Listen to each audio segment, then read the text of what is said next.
Hi all, in this video we're just going to go over the prologue of Resident Evil 7. I'll highlight moments in my gameplay where I think Lovecraft comes through, or interject with questions to get you thinking about gameplay.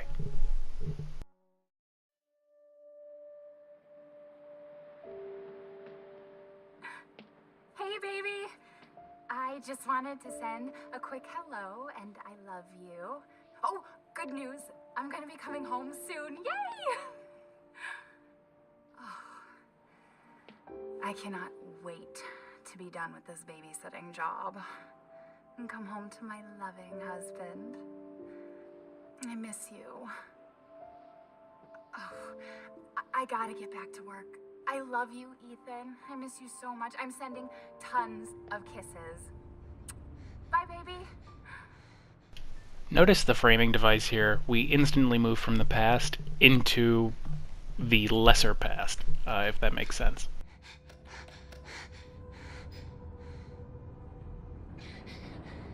Ethan.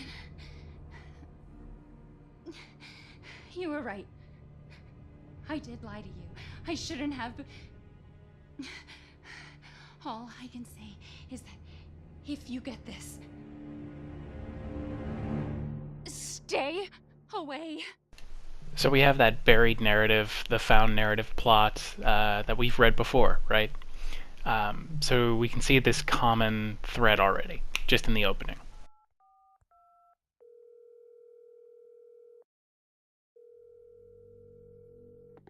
Hello? Hey, it's Ethan. Oh, hey. You alright?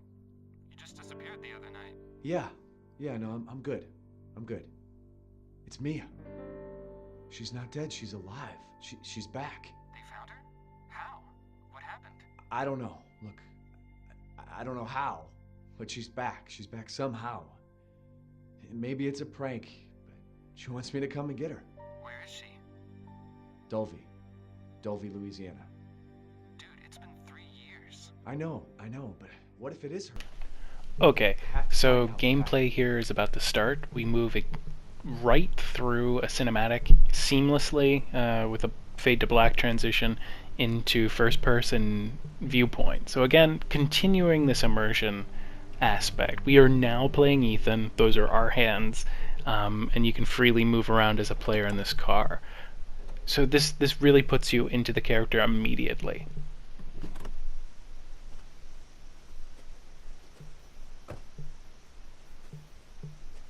This is the place.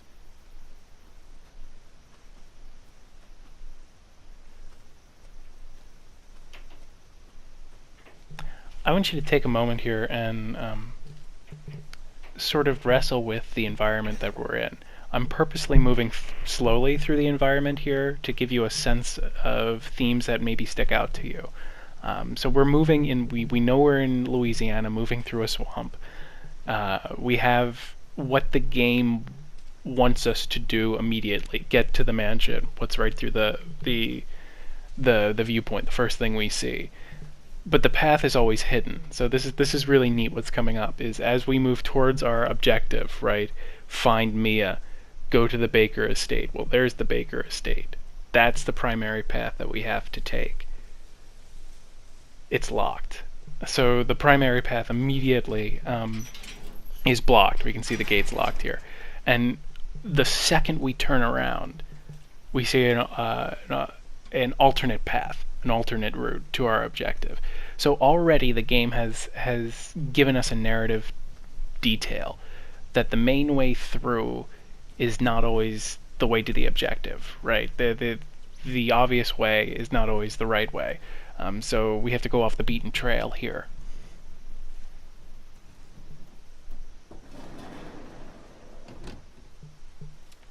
This is another interesting thing about this game is the found documents. This should be something that's sticking out to you already as Lovecraft readers.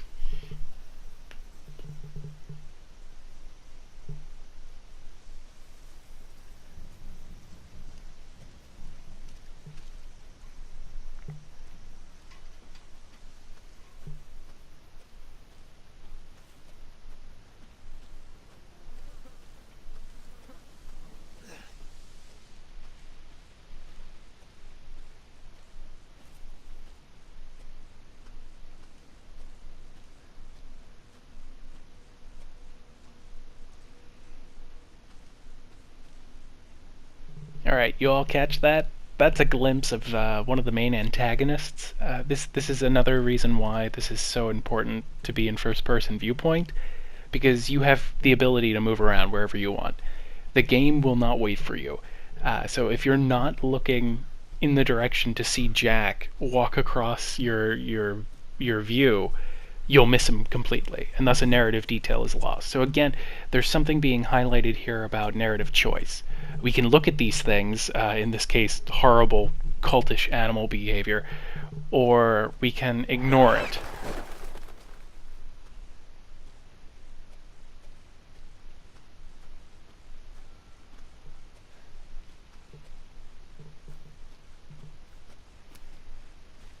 And like any good horror protagonist, you just ignore the bloody, dripping animals. Yep, that sounds like a great place to go.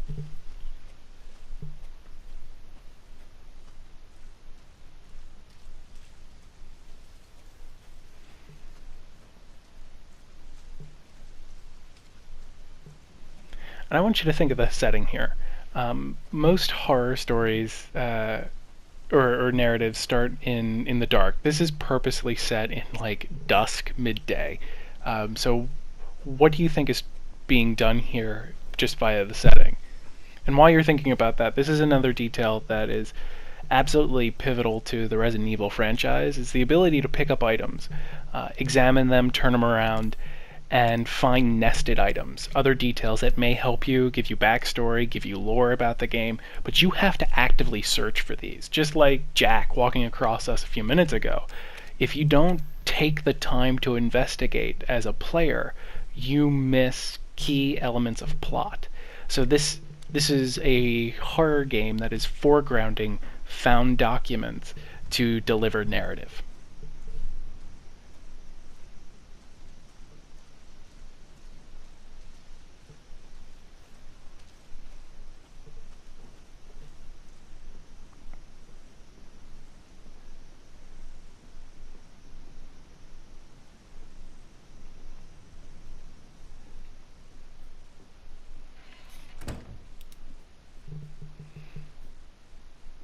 And it wouldn't be a horror game without limited view. So darkness, and we can only see what our little pen light allows us to see, obscuring our vision.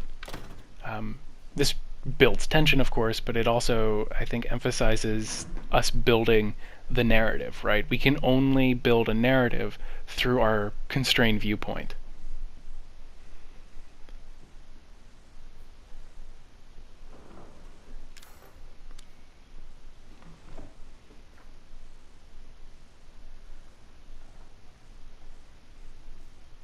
And some of the objects that you find in this game will be little to no details. They'll be hits. Warning. So like this, you open the pot, and though it does give you this disgusting roach-filled idea, these objects don't do anything for plot. They add color to it. So you're constantly, as a player, moving between objects like the fridge, the microwave, and the pot on the table, versus Mia's license plate. So you're giving all this data and ideas about the narrative, and you as a player have to, like Ethan, filter out what details are important and what details are extraneous.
what is a Resident Evil game without hidden passages?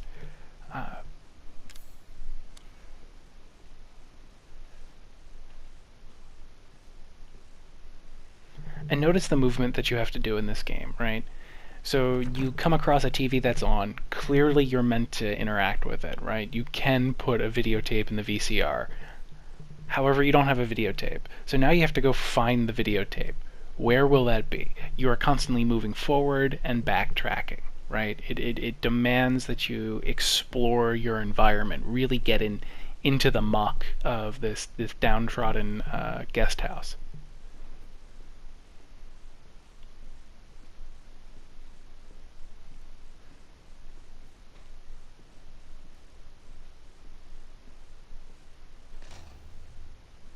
Hey, there we go. So if I went upstairs first, I would have found the videotape and then easily would have been able to play it right there.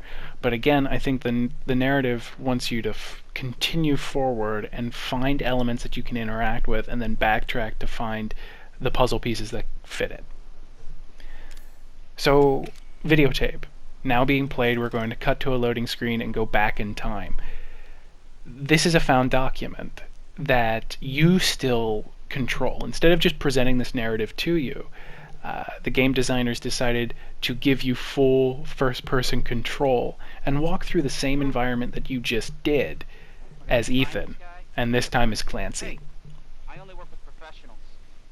Speaking of which, make sure the sound is right this time. I don't want to repeat of Emerald. And this is where I'm going to cut out. I want you to watch this really closely and see what you notice. What's different about the environment that we just walked through? Why would that be important? How does this relate to Ethan's exploration? And how does the gameplay mirror itself? And to what end, right? Why, as players, are we forced to relive this? And what does this flashback, right? This VHS flashback allow us to do?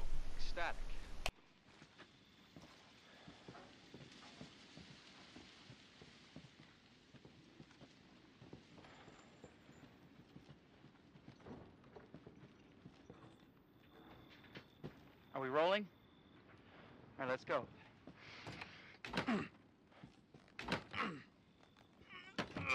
Get out of the way. It's locked. After you. So, why are we in hell this time? Do you ever prep? What's the prep? Shitty house, spooky sounds? Ooh, is it haunted?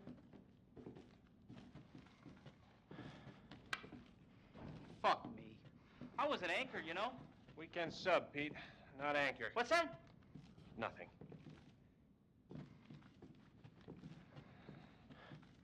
What's the story, Andre? Abandoned farmhouse, missing family, foul play suspected.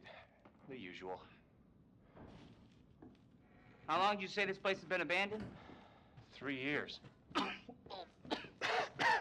Clancy, get a shot of this. Let's make a great cutaway. So, Hillbilly Joe and his family go missing. Not hillbillies, the Bakers. Jack and Marguerite Baker. And they were quiet, not backward. A lot of bad rumors about their son, Lucas.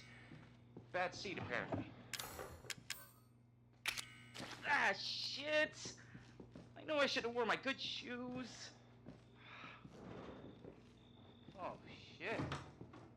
Glad I had my shots. Although, this would make a great backdrop. Andre, what do you think? Andre? Andre! Andre! Clancy, you see where Andre went? Where is he? Unfucking believable. This is the last time I work with that guy. I mean, producers, they come and go, but a good cameraman like you, Clancy, you stick with me.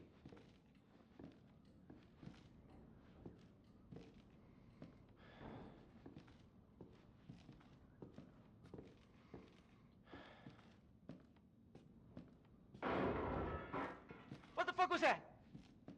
Did you hear that?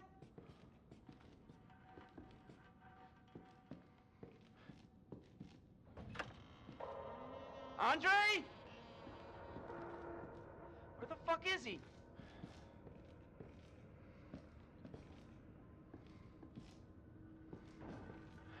Andre, where are you, man?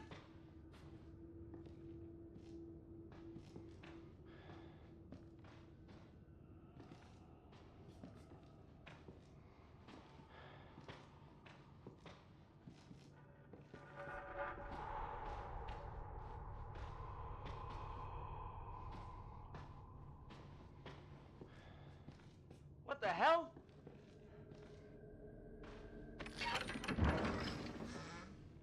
You gotta be fucking kidding me.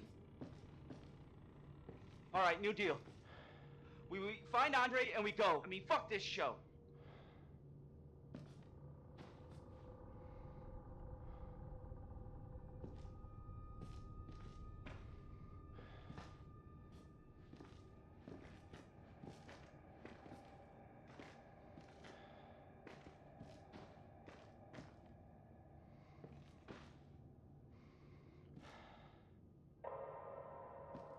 You first. Need a nice hero shot of me coming down the ladder. So, you first.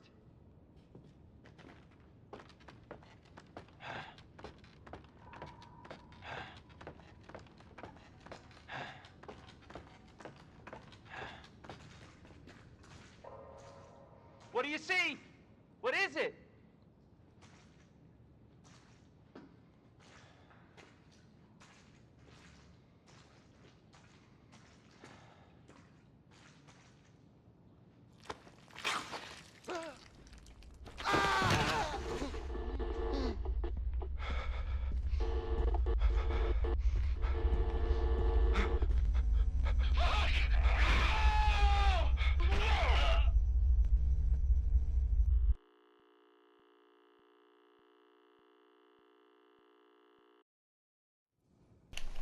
And we're back in the present.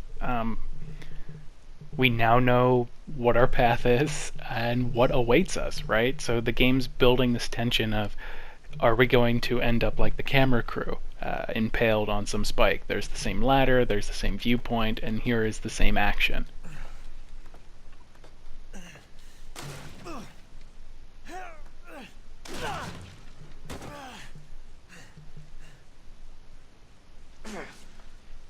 Again, notice how the game has blocked our egress. It is forcing us into forced linearity. So we are forced to go down this same path.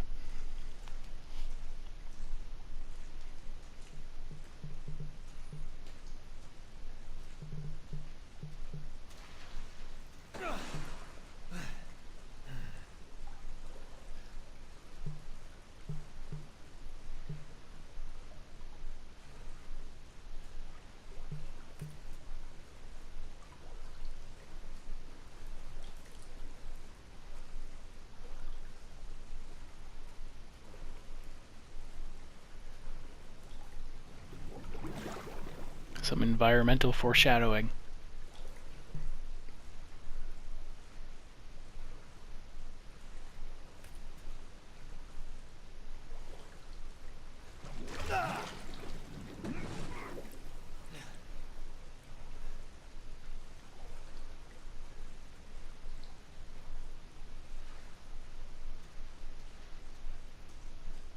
And just like in horror movies where you start screaming at protagonists, don't go through that door, just leave, go away, run.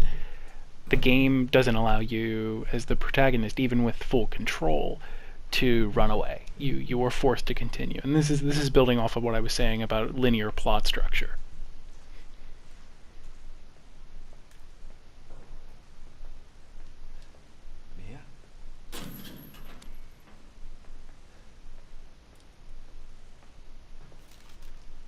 This is cool.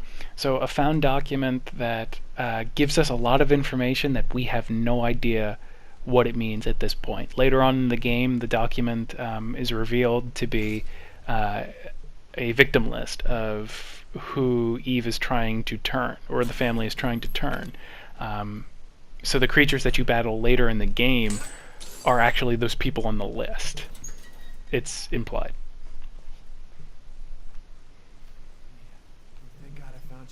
It's me. It's Ethan. Ethan? Ethan? Are you alright? You shouldn't be here. What do you mean? You contacted me. No, I wouldn't. Did I? Did anyone see you? Did he see you? Hey, who else is here? What the hell's going on? Daddy's coming. We need to go.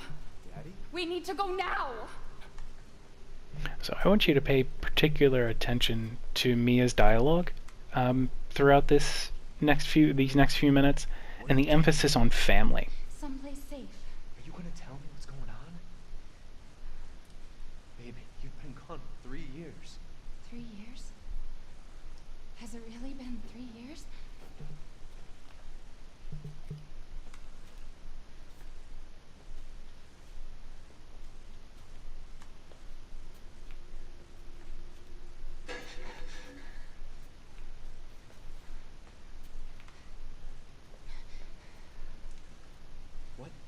What is this place?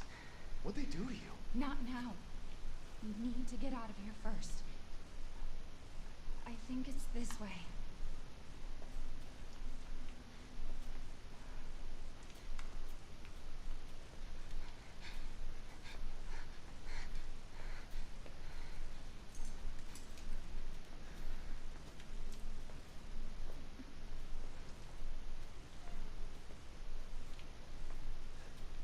Mia, we have to talk.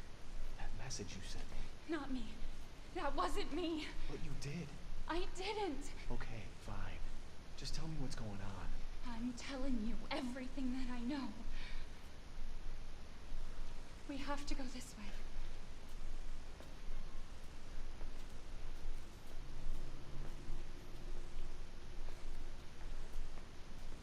Mia, are you sure you know where you're going? Family used to bring me food through here. I remember.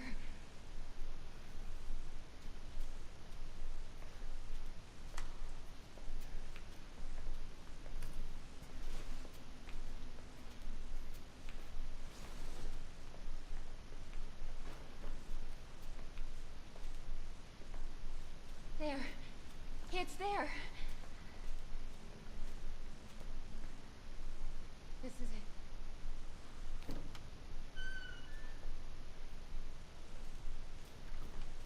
I remember this room. There's another door here.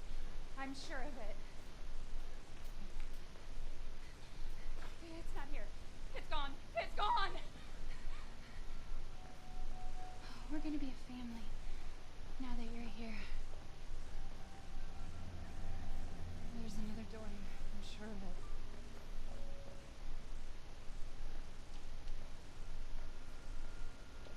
And it wouldn't be a game without a creepy, creepy doll. Which mirrors the physical description of the main antagonist. No, leave me alone! Mia?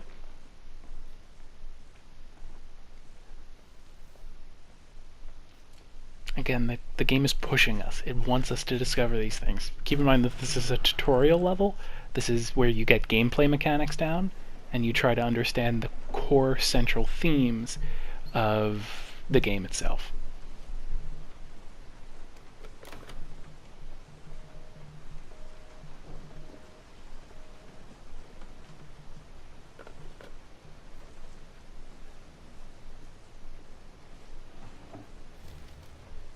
And only now do we get a map.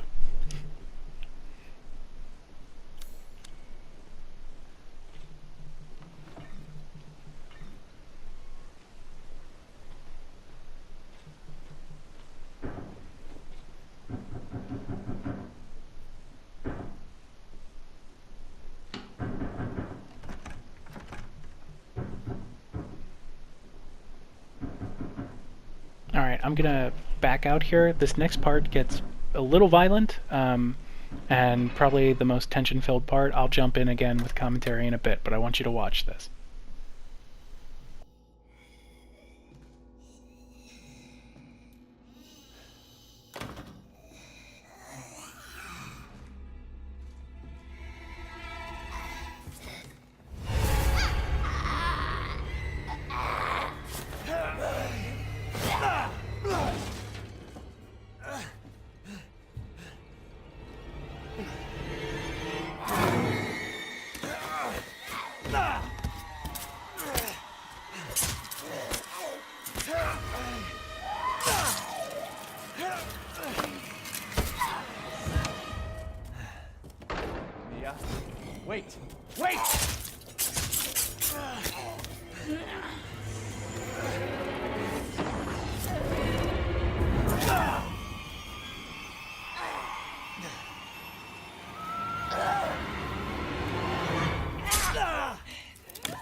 I can hear her. I can feel her clawing her way back inside of me. Get out! Leave me alone! I've been bad. I deserve this.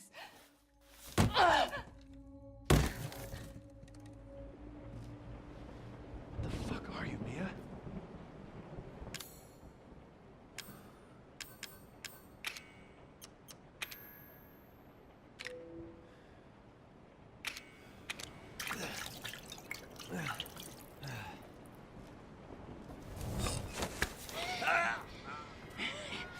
Leave me!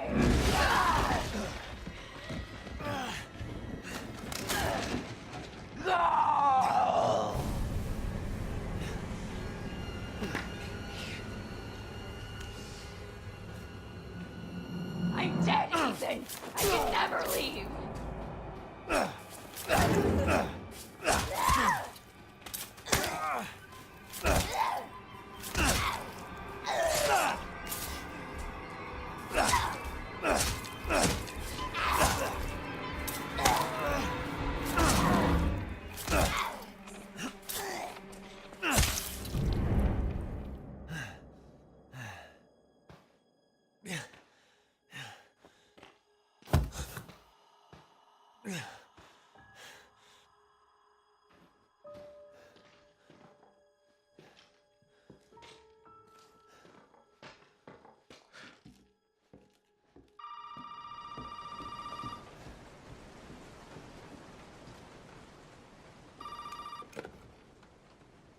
You really shouldn't have come here. Who's this? And what the fuck is going on? My name's Zoe. There should be a way out through the attic. Attic. Go there. Now.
Ethan, it's okay. It's okay, it's me. I know you didn't mean to hurt me. You shouldn't have done that! It fucking hurts!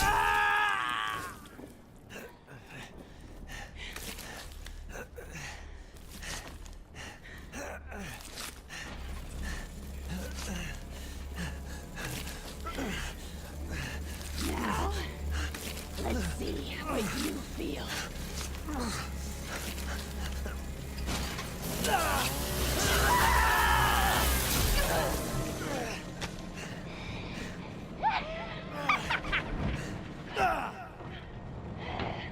It's my job. Must contain this outbreak. Gonna quit. I promise. Must burn it all down. Okay, so I feel like I have to do a little bit of explaining. This is where believability totally goes out of the window, right? If it hadn't already, you are now walking around with a bleeding stump. You can pick up your own hand, examine it. This is a contentious point in gaming history. I remember when the game came out, a lot of people were like, how does this happen? If you caught Mia's words as she was leaving with the chainsaw, must contain infection, must contain outbreak, there's this idea of some sort of bioagent that is affecting people, and it's assumed throughout the narrative that Ethan is also infected with the same sort of biological weapon that the Baker family and Mia are infected with. So here we're moving into the final boss battle of the prologue. You can see how it prepares you. You're given a weapon, you're given ammo, you get to view the surroundings before the battle begins.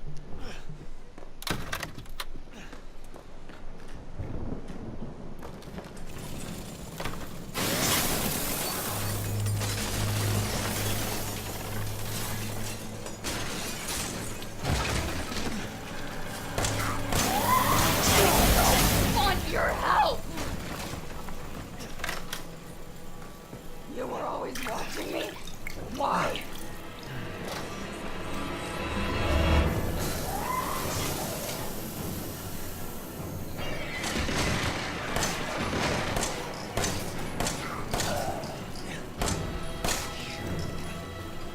And of course, notice the throwbacks to stereotypical horror, right? We have a chainsaw-wielding maniac attacking us. Harkening back to other horror tropes, right?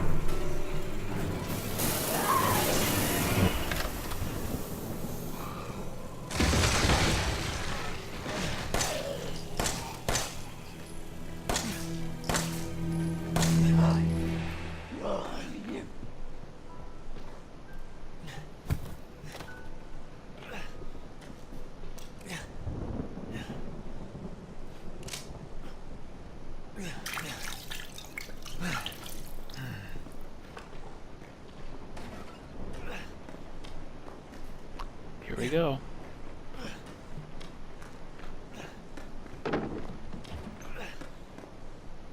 Welcome to the family, son.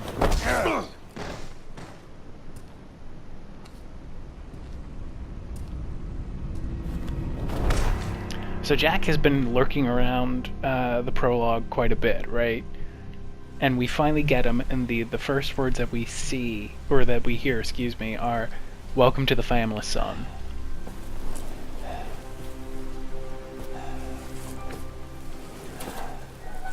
Which I'm stressing this if only to highlight and link to The Outsider, right? This idea of the monsters wanting to belong or want to build an alternate family unit. Come on. Don't you die on us now. You have work to do.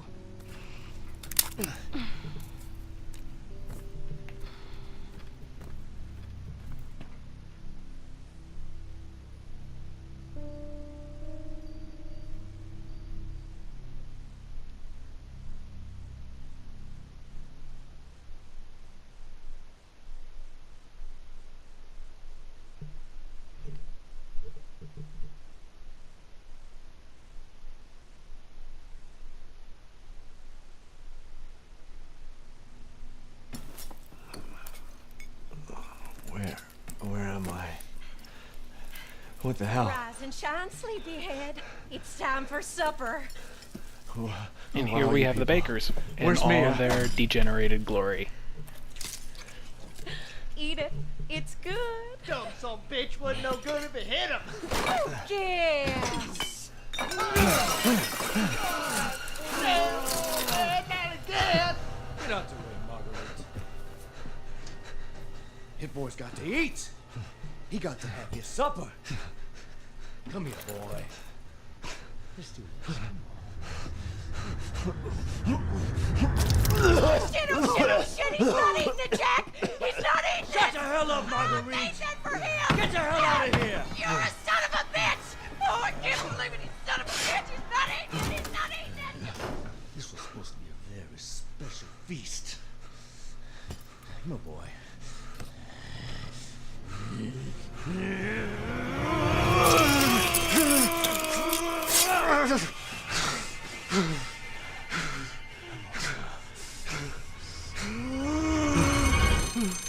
God damn it. I'll bet it's that cop again. Goddamn pigs. I'm coming back for you.